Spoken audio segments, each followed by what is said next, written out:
కోతబడే ప్రమాదం ఉంది. జాగ్రత్తగా ప్లాన్ చేసుకోండి. మీరు సమాధానం చెప్పేటప్పుడు చెప్పండి. గ్రాంట్ ఇన్ ఎయిడ్ కేంద్ర ప్రభుత్వం నుంచి 22,000 కోట్లు వస్తాయని మీరు పెట్టారు. వాస్తవానికి ఇది 22 కాదు 10,000 కోట్లు కూడా మనకు గత 2-3 సంవత్సరాలుగా రావడం లేదు. ఇక్కడ కూడా 7-8,000 కోట్లు కోతబడే ప్రమాదం ఉంది.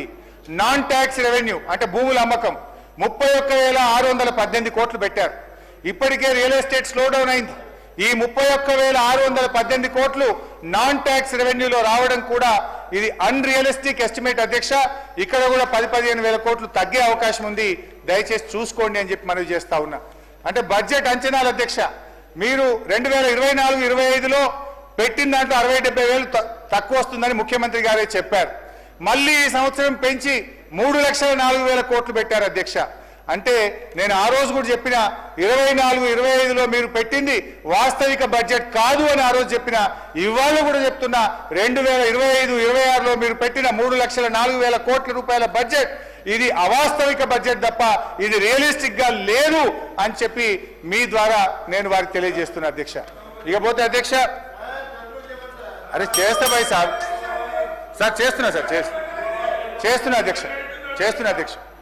అధ్యక్ష వీరి నాయకుడు రాహుల్ గాంధీ గారు మొహబ్బత్ కా దుకాన్ అని దేశమంతా తిరుగుతున్నారు. చాలా మంచి మాట, వి ఆల్సో అప్రిషియేట్.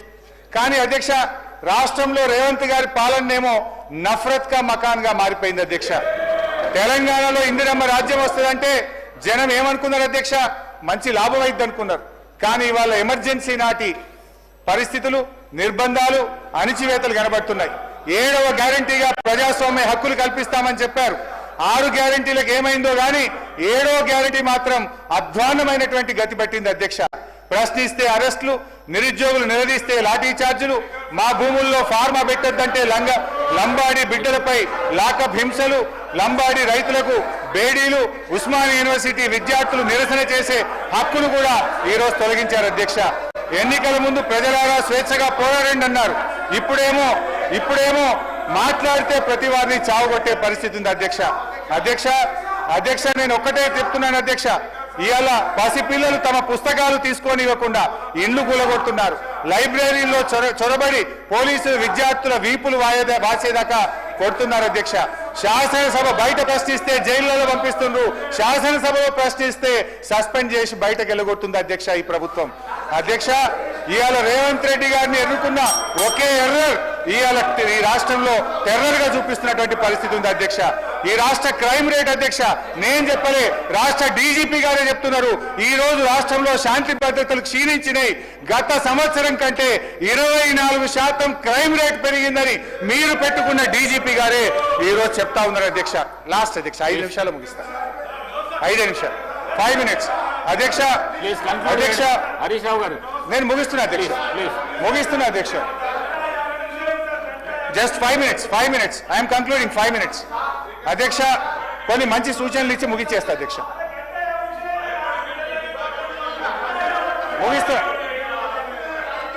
ముగిస్తా అధ్యక్ష. కొంచెం అధ్యక్ష ఈ బడ్జెట్ రేవంత్ రెడ్డి గారు బట్టి గారు కలిపి నిర్మించిన గాలి మేడల బడ్జెట్ అధ్యక్ష. ఎన్నికల ముందు పాతాల భైరవి, నరుడా ఏమి నీ కోరిక, ఎన్నికల తర్వాత పాతాల భైరవి, నన్నేం అడగద్దు నాకేం తెలియదు అధ్యక్ష. ఈ కాంగ్రెస్ ప్రభుత్వం ఇవాళ బడ్జెట్ లో ప్రతిపాదనలు జోరుగా ఉంటున్నాయి, హామీలు అమలుకు వచ్చేసరికి నీరు గారిపోతున్నాయి అధ్యక్ష. డిసెంబర్ 9, 2023 నాటికి చేస్తానన్న హామీలు మరి ఎన్ని డిసెంబర్లు దాటాయో మాకైతే అర్థమైతలేదు అధ్యక్ష. రావాల్సిన డిసెంబర్ అసలు వస్తుందో రాదో అనుమానాలు ఇవాళ కలుగుతా ఉన్నాయి అధ్యక్ష. ఊకదంపుడు ఉపన్యాసాలు, ఉత్తర కుమార ప్రగల్భాలు అధ్యక్ష. వ్యక్తిగత దూషణలతో మార్చురి కంపు కొడుతున్న ఈ సీఎం గారి హేయమైన ప్రసంగాలను వినలేకపోతున్నారు అధ్యక్ష. చెవులకు చిల్లులు పడుతున్నాయి కానీ చేయూత పెన్షన్లకు చిల్లిగవ రావడం లేదు అధ్యక్ష. ముఖ్యమంత్రి గారు ఇదే అసెంబ్లీలో అధ్యక్ష ఏమన్నారు అధ్యక్ష, ఒక్కనొక్కని తోడుకలు తీస్తా బట్టలిప్పి రోడ్డు మీద తిప్పుతాని ఈ సభలో ముఖ్యమంత్రి గారు చెప్పారు అధ్యక్ష. నిండు సభలో చైర్ను ఉద్దేశించి చెప్పగల ఈ ముఖ్యమంత్రి గారికి ఎంత గొప్ప సంస్కారం ఉందో ఒక్కసారి ఆలోచించండి అధ్యక్ష. సంస్కారానికి ఆస్కార్ అవార్డు ఆల్మోస్ట్ 2 గంటలు మాట్లాడారు హరీష్ రావు గారు. సార్ ఏ సందర్భంలో వారు మాట్లాడారో వారికి కూడా తెలుసు. ఏ సందర్భం పురస్కరించుకొని ముఖ్యమంత్రి గారి కుటుంబం పైన, లేకుంటే గౌరవ శాసనసభ్యులకు సంబంధించిన కుటుంబాల పైన, లేకుంటే ప్రతిపక్షాలకు సంబంధించిన కుటుంబ సభ్యులపైన మాట్లాడుతూ ఉన్న కొన్ని సోషల్ మీడియా ఛానల్స్ కు సంబంధించిన అంశం విషయంలో మాట్లాడటం జరిగింది. ఈరోజు మేం చెప్తా ఉన్నాం, చట్ట పరిధిలోనే ఏ యాక్షన్ అయినా ఉంటుంది అధ్యక్ష. రాజ్యాంగ పరిధిలో పనిచేస్తూ ఉంటుంది చట్టసభ. ఈరోజు సీఎం గారికి సంబంధించిన వారు చేసిన వ్యాఖ్యలను తప్పుదారి పట్టించడానికి ఈరోజు హరీష్ రావు గారు చాలా పకడ్బందీగా ఒక వ్యూహరచనతో ఏ విధంగా మాట్లాడితే సూచనలను చెప్పుకుంటూ విమర్శలు చేస్తా ఉన్నారు. సూచనలను చెప్పుకుంటూ విమర్శలు చేస్తా ఉన్నారు సార్. ఒక్క సూచన చేసి 10 విమర్శలు చేస్తా ఉన్నారు. నేను ఈరోజు మేము చెప్తా ఉన్నాం అధ్యక్ష, ప్రతి అంశానికి కూడా సమాధానం ఉంది. మా డిప్యూటీ సీఎం గారు తప్పకుండా సమాధానం చెప్తారు. మేము కూడా ఓపికతో కూర్చున్నాం అందరం. ఒక్కసారి కూడా స్పష్టంగా వేరే మాట్లాడలేదు. మేము సభా సమయానికి సంబంధించిన అంశం విషయంలో మాట్లాడుతూ ఉన్నప్పుడు ఎందుకు సార్ సబ్జెక్ట్ ఉంటే సబ్జెక్ట్ మేము మాట్లాడి క్లోజ్ చేయమని చెప్పండి సార్. క్లోజ్ అయిపోయి 2 అవర్స్ అవుతుంది సార్. ఇది సార్ మొట్టమొదటిసారి మాకు ఎప్పుడైనా 2 అవర్స్ ఇచ్చినా సార్ అక్కడ కూర్చుంటే, మాకు ఎప్పుడైనా 2 అవర్స్ ఇచ్చినా మాకు 1 అవర్ కూడా ఇవ్వలేదు, 10 నిమిషాలు కూడా ఇవ్వలేదు, 10 నిమిషాలు కూడా ఇవ్వలేదు సార్. అక్కడ కూర్చుంటే మేము అదే సీట్లో కూర్చున్నాం. నేను, పట్టి గారు, సీతక్క గారు, జగ్గారెడ్డి గారు, మా పోడం వీరన్న గారు, మా రాజగోపాల్ రెడ్డి గారు. ఒక్క 5 నిమిషాలు ఇస్తే 10 నిమిషాలు ఇంటరప్షన్స్ వస్తున్నాయి. 2 అవర్స్ ఇచ్చి మీరు పెద్ద హృదయంతో, మేము కూడా పెద్ద హృదయంతో మీరు ఇచ్చే సూచనలు విందామని ఆలోచన చేస్తే ఇష్టారాజ్యం విమర్శలు చేస్తూ పోతా ఉన్నారు అధ్యక్ష. దయచేసి వారికి ఇచ్చిన సమయం ఎక్కువ తీసుకున్నారు. క్లోజ్ చేసి మా గౌరవ సభ్యులు చాలా మంది కూడా మాట్లాడుతుంది అధ్యక్ష. దయచేసి వారికి మా సంఖ్య ప్రకారం మాట్లాడతారు. హరీష్ రావు గారు 1 మినిట్. సభానాయకుడు సభలో లేనప్పుడు ప్రస్తావించడము సరైన పద్ధతి కాదు. ఒకటి. రెండవది, ఈ చర్చ బడ్జెట్కు సంబంధించిన చర్చ కాబట్టి ఇతర అంశాలను తీసుకురాకుండా దయచేసి ఈ సభా మర్యాదలను కాపాడండి. ప్లీజ్ కన్క్లూడ్ చేయండి.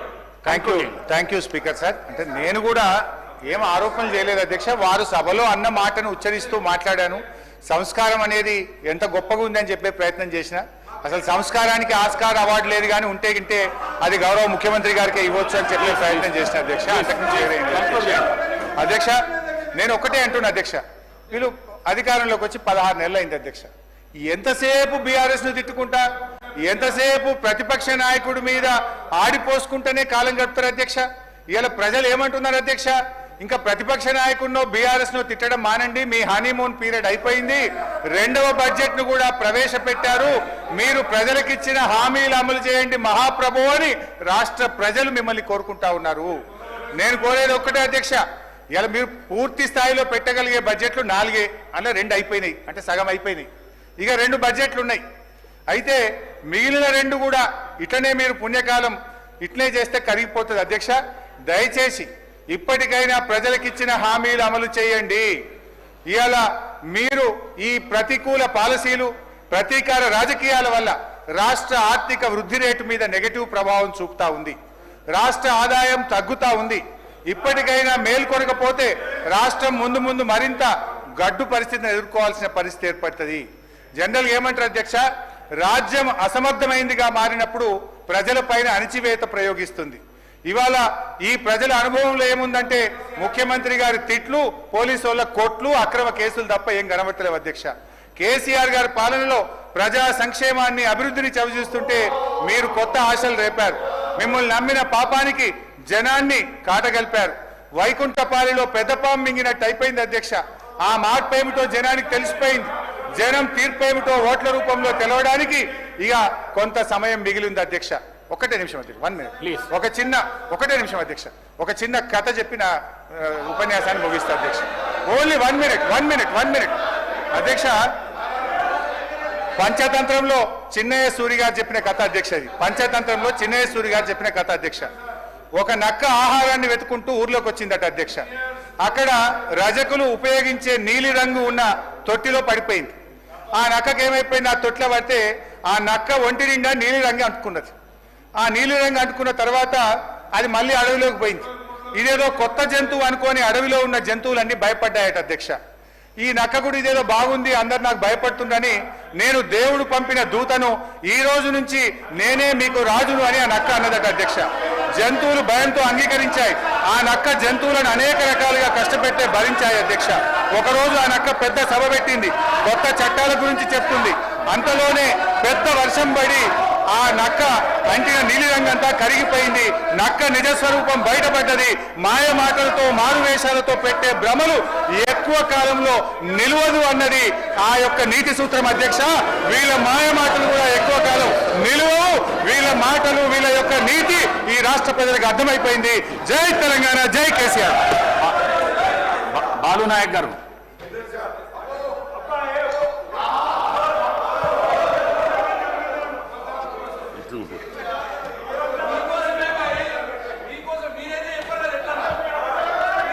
అధ్యక్ష, ఈ బడ్జెట్ పై ప్రసంగించేటువంటి అవకాశం కల్పించినందుకు మీకు ధన్యవాదాలు తెలియజేస్తున్నాను అధ్యక్ష. ఒక 10 సంవత్సరాల అరాచక పాలన అనేటువంటి అనంతరం ఇవాళ ఒక అరాచక స్పీచ్ అధ్యక్ష ఈ యొక్క శాసనసభలో వాస్తవాలకు దూరంగా అబద్ధాల యొక్క ప్రసంగాన్ని విని నిజంగా చెవులలో 2 గంటలు పెట్టుకొని కూర్చున్న అధ్యక్ష. నేను మొదటిసారి హరీష్ రావు గారి లాంటి వ్యక్తులు కూడా ఇంత పెద్ద ఎత్తున అబద్ధాలు చెప్తారని మొదటిసారిగా నేను శాసనసభలో చూస్తా ఉన్నాను అధ్యక్ష. ఇవాళ గౌరవ ఆర్థిక మంత్రి గారు ప్రవేశపెట్టినటువంటి 2025-26 బడ్జెట్ను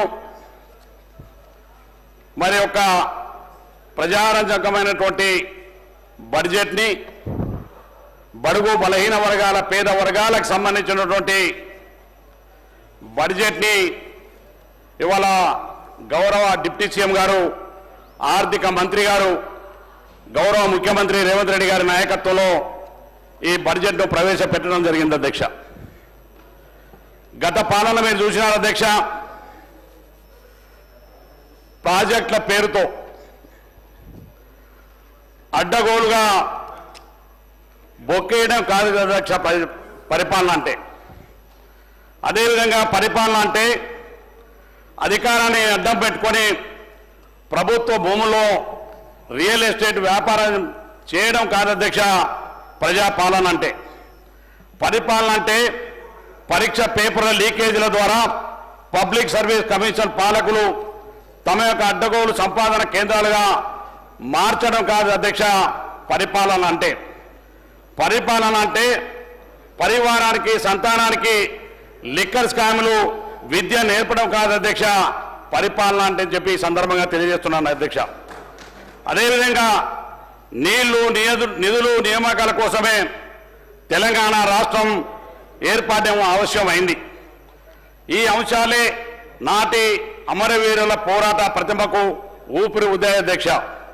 కానీ గత 10 సంవత్సరాల పాలకుల నిర్వాహకం కారణంగా అమరవీరుల త్యాగాలు వృధా అయిపోయినాయి అధ్యక్ష.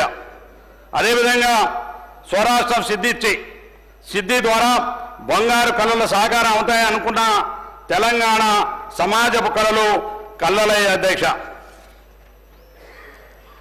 ఒక్క మాటలో చెప్పాలంటే తెలంగాణ అమరవీరుల చితిమంటలను గత 10 సంవత్సరాల్లోని పాలకులు తమ ఇంటి వెలుగులుగా వాడుకునేటువంటి దుస్థితిని తెలంగాణ రాష్ట్రం దాపురించింది అధ్యక్ష. ఈ తరహా ప్రజాస్వామ్య పోకలు ఉండకూడదని తెలంగాణ రాష్ట్రంలోని ప్రతి ఒక్కరి ఇది నా ప్రభుత్వం, ఇది సామాన్యుడి ప్రభుత్వం అన్యంగా గర్వంగా చెప్పుకునే విధంగా ఇవాళ రేవంత్ రెడ్డి గారి సారథ్యంలో ప్రజా ప్రభుత్వం పరిపాలనకు శ్రీకారం చుట్టిందని చెప్పేసి తమరాద తెలంగాణ ప్రజలకు తెలియజేసుకుంటున్నాను అధ్యక్ష ఇవాళ చాలా విషయాలు ఈ బడ్జెట్ అంటే కేవలం అంకెల గారడి కాదు. ఆనాటి ప్రభుత్వాలకు బడ్జెట్ అంటే అక్కల గారడి, ఆనాటి ప్రభుత్వానికి ప్రజలంటే అవహేళన. కానీ ఈనాటి కాంగ్రెస్ పార్టీ ప్రభుత్వం, రేవంత్ రెడ్డి గారి నాయకత్వంలో ఉన్నటువంటి ప్రభుత్వం బడ్జెట్ అంటే ఇవాళ మాకు పేద ప్రజల యొక్క ఆస్తి అని చెప్పి ఈ సందర్భంగా తెలియజేస్తా ఉన్నాను అందుకే అధ్యక్ష రాష్ట్ర ప్రజలకు ఆకాంక్షలకు అనుగుణంగా ఈ రాష్ట్రంలో ఇవాళ బడ్జెట్ను పెట్టడం జరిగింది. అనవసరమైన హంగామా లేకుండా వాస్తవిక అర్థం పట్టేలా ఈ బడ్జెట్ను రూపొందించారు. పేదలు, రైతులు, మహిళలు, దళితులు, బడుగు బలహీన వర్గాల మైనార్టీలు సంతృప్తిపరిచే విధంగా ఈ బడ్జెట్ను ప్రవేశపెట్టడం జరిగింది. రేవంత్ రెడ్డి గారు, డిప్యూటీ సీఎం గారు విక్రమార్క యొక్క దార్శకత అద్దం పట్టేలా ఈ బడ్జెట్ ఉంది అధ్యక్ష. ఈ బడ్జెట్లో కేటాయింపులు భవిష్యత్ తెలంగాణకు మరింత గట్టిగా పునాదులు వేసేలా ఈ చర్యలు తీసుకున్నటువంటి బడ్జెట్ అధ్యక్ష. ఈ బడ్జెట్ కాంగ్రెస్ ఎన్నికల సమయంలో ఇచ్చిన ప్రతి హామీలను నెరవేర్చమే ధ్యేయంగా ఈ బడ్జెట్లు అడుగులు ముందుకేస్తున్నాయి అధ్యక్ష. 6 గ్యారెంటీలను మరింత పకడ్బందీగా అమలు చేయడానికి ఈ బడ్జెట్ దోహదపడుతుంది. తెలంగాణ రైజింగ్ 2050కి ప్రణాళిక విజయవంతం అయ్యేందుకు ఈ బడ్జెట్ ఉపయోగపడుతుంది అధ్యక్ష. వచ్చే 10 ఏళ్ల కాలంలో తెలంగాణ $1 ట్రిలియన్ ఆర్థిక వ్యవస్థగా మార్చడానికి మా సీఎం రేవంత్ రెడ్డి గారు కంకణం కట్టుకున్నారు అధ్యక్ష. ఇంతకుముందు చాలా విషయాలు మరి గౌరవ ప్రతిపక్ష శాసనసభ్యులు మాట్లాడుతూ మహిళా సోదరిమణులకు సంబంధించి అధ్యక్ష ఈ రాష్ట్రంలో గతంలో ఇవాళ మహిళా సోదరిమణులు ఒక్కసారి చూసుకుంటే ఆనాడు కాంగ్రెస్ పార్టీ ప్రభుత్వాలు ఉన్నప్పుడే మరి మహిళలకు అనేకమైనటువంటి సంక్షేమ కార్యక్రమాలు ఇవ్వడం జరిగింది అధ్యక్ష. ఇవాళ మహిళలకు గత ప్రభుత్వాలు కేవలం వాళ్ళ మీటింగ్ను వాడుకోవడం తప్ప ఎక్కడ వారికి అభివృద్ధిలో సహకరించలేని విషయాన్ని ఈ సందర్భంగా తమ ద్వారా తెలియజేసుకుంటాను అధ్యక్ష. ఇవాళ ఆర్టీసీలో ఉచిత బస్సు సౌకర్యం ద్వారా ఈ రాష్ట్రంలో ఉన్న మహిళా సోదరులందరికీ 149 కోట్ల ప్రయాణాన్ని మరి ఆర్టీసీకి ఇవాళ 505 కోట్ల రూపాయలు మరి ఇవాళ అందించినటువంటి ప్రభుత్వం ఇవాళ కాంగ్రెస్ పార్టీ ప్రభుత్వం, రేవంత్ రెడ్డి గారి నాయకత్వంలో ఉన్న ప్రభుత్వం అని చెప్పి ఈ సందర్భంగా తెలియజేస్తున్నాను అధ్యక్ష. ఇవాళ ఆర్టీసీ గురించి ఒక్కసారి మనం ఆలోచిస్తే ఆనాడు ఆర్టీసీ కార్మికుల యొక్క తమ యొక్క న్యాయమైనటువంటి డిమాండ్ల కోసం ధర్నాలు చేస్తే ఆర్టీసీ ఉద్యోగాలకు అనేక మంది ప్రాణాలు కోల్పోవడానికి కారణం ఆనాటి కేసీఆర్ టీఆర్ఎస్ పార్టీ ప్రభుత్వం అని చెప్పి ఈ సందర్భంగా మనం చేస్తున్నాం అధ్యక్ష. ఆనాడు ఆర్టీసీని దివాలా తీసి ఆర్టీసీలో పనిచేసేటువంటి చిన్న ఉద్యోగులందరూ కూడా మరి ధర్నాలు చేస్తే, నిరాహార దీక్షలు చేస్తే వాళ్ళ ఉద్యోగులను తొలగించి వాళ్ళ కుటుంబాలు వాళ్ళ రోడ్లు మట్టుబడి అనేక మంది ఆత్మహత్యలు చేసుకోవడానికి కారణమైంది ఆనాడు టీఆర్ఎస్ పార్టీ ప్రభుత్వం అని చెప్పి ఈ సందర్భంగా మనం చేస్తున్నాం అధ్యక్ష. అందుకనే ఇవాళ అధ్యక్ష మహిళల గురించి మాట్లాడేటువంటి సందర్భంలో ఇవాళ మహిళలకు అనేకమైనటువంటి కార్యక్రమాల్ని మరి మొదలుపెట్టింది ఈనాటి ప్రభుత్వం అధ్యక్ష. రేవంత్ రెడ్డి గారి నాయకత్వంలో అధ్యక్ష ఈ రాష్ట్రంలో ఉన్నటువంటి మహిళా సోదరులందరినీ కోటీశ్వరులను చేయాలనే ఒక లక్ష్యంతో ఇవాళ పావుల వడ్డీకి వడ్డీ లేని రుణాలను ఇవ్వాలనేటువంటి ఒక లక్ష్యంతో ఇవాళ ముందుకెళ్తున్నటువంటి ప్రభుత్వం ఈనాటి ప్రభుత్వం అధ్యక్ష. ఇవాళ అధ్యక్ష ఏదైతే మహిళా సంఘాలను బలోపేతం చేయాలనే ఆలోచనతోటి ఇవాళ ప్రభుత్వం మహిళలకు ఆర్టీసీ 600 బస్సుల్ని వారికే ఇచ్చి వారిని బలోపేతం చేయడానికి గొప్ప నిర్ణయం చేసింది ఈనాటి ప్రభుత్వం అని చెప్పి ఈ సందర్భంగా తెలియజేస్తున్నాను అధ్యక్ష. ఒక ఆర్టీసీ బస్సులే కాదు అధ్యక్ష, ఇవాళ జిల్లాకు ఒక పెట్రోల్ బంకును కూడా మహిళా సంఘాలను కేటాయించడం జరిగింది. మహిళా సంఘాలను పెట్రోల్ బంకులను కేటాయించడం ద్వారా వారికి ఆర్థిక పరిపుష్టికి ఇవాళ ఈ ప్రభుత్వం కట్టుబడి ఉందని చెప్పి ఈ సందర్భంగా తెలియజేస్తున్నాను అధ్యక్ష. అంతేకాదు అధ్యక్ష ఇవాళ ఏదైతే సోలార్ పవర్ ద్వారా నియోజకంలో గ్రామాల్లో ఎక్కడెక్కడైతే కనీసం 1000 మెగావాట్ల విద్యుత్ని వారి ద్వారా ఉత్పత్తి చేసి వారిని బలోపేతం చేయాలనో ఆలోచనతోటి ఈనాటి మహిళా సంఘాలను బలోపేతం చేయాలనో ఆలోచనతోటి ఈనాటి ప్రభుత్వం మహిళా సంఘాలను బలోపేతం చేస్తుంది అధ్యక్ష. ఏదైతే అధ్యక్ష ఆనాడు ఏదైతే మహిళా సంఘాలకు సంబంధించినటువంటి ఈ రాష్ట్రంలో ఉన్నటువంటి అక్క చెల్లెలకు అందరికీ కూడా ఆనాటి ఆ ప్రభుత్వం చీరల పంపిణీ చేసిండ్రు అధ్యక్ష. ఆ చీరల పంపిణీ మనం అందరం కూడా చూసినాం అధ్యక్ష. కిలోలు చొప్పున కొనుక్కొచ్చి లాతూరులో కొనుక్కొచ్చి కిలోలు చొప్పున ఉన్నటువంటి పేదవాళ్ళకు మేము పండుగ చేసుకోలేదు అధ్యక్ష. అనేక సంవత్సరాలుగా తరాలుగా మేమందరం కూడా పండుగలు చేసుకుంటాం అధ్యక్ష. తమరు కూడా తెలుసు, మనమందరం పండుగ చేసుకుంటున్నాం. పండుగలో మనకు ఉన్నటువంటి మేరకు మరి ఉన్నటువంటి నాణ్యమైనటువంటి చీరలను బట్టలను కొనుక్కుంటున్నటువంటి సంస్కృతి తెలంగాణ ఆడపడుచులకు ఉంది అధ్యక్ష. కానీ వీరు ఆనాడు ఈ యొక్క సంస్కృతిని అలహీన చేసి అవహేళన చేసే విధంగా ఆనాడు చీరలను తీసుకొచ్చి ఆ చీరలన్నీ చూస్తే అధ్యక్ష ఇవాళ పొలాల చుట్టూ పిట్టల కాపులుగా ఉన్నాయి అధ్యక్ష. అటువంటి చీరలను తీసుకొచ్చి పంపిణీ చేసి తెలంగాణ రాష్ట్ర ఆడపడుచులను అవమానం చేసింది ఆనాటి టీఆర్ఎస్ పార్టీ ప్రభుత్వం అని చెప్పి మరొకసారి తమ ద్వారా ఈ సభకు తెలియజేసుకుంటాను అధ్యక్ష. అటువంటి వాళ్ళు ఇవాళ మహిళా అభివృద్ధి గురించి మాట్లాడడం చాలా శోచనీయం అని చెప్పి మరొకసారి ఈ సందర్భంగా తెలియజేస్తున్నాను అధ్యక్ష.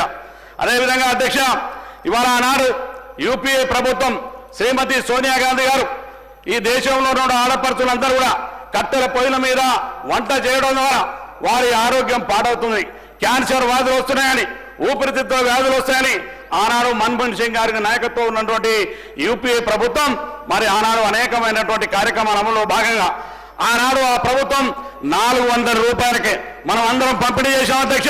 తమరున్నారు మేమున్నాం అందరూ కూడా పంపిణీ చేసాం అధ్యక్ష. ఆ రోజు 400కే గ్యాస్ సిలిండర్ ఇచ్చి స్టవ్తో సహా ఆనాడు పంపిణీ చేసింది యూపీఏ ప్రభుత్వం శ్రీమతి సోనియా గాంధీ గారి నాయకత్వంలో అధ్యక్ష. కానీ ప్రభుత్వం వచ్చినటువంటి ప్రభుత్వం అధ్యక్ష 1250 రూపాయలు ఒక్క గ్యాస్ సిలిండర్ చేసినారు అధ్యక్ష. అందుకనే మేము ఎన్నికల ప్రచారంలో మనం చెప్పినాం అధ్యక్ష. రేవంత్ రెడ్డి గారి నాయకత్వంలో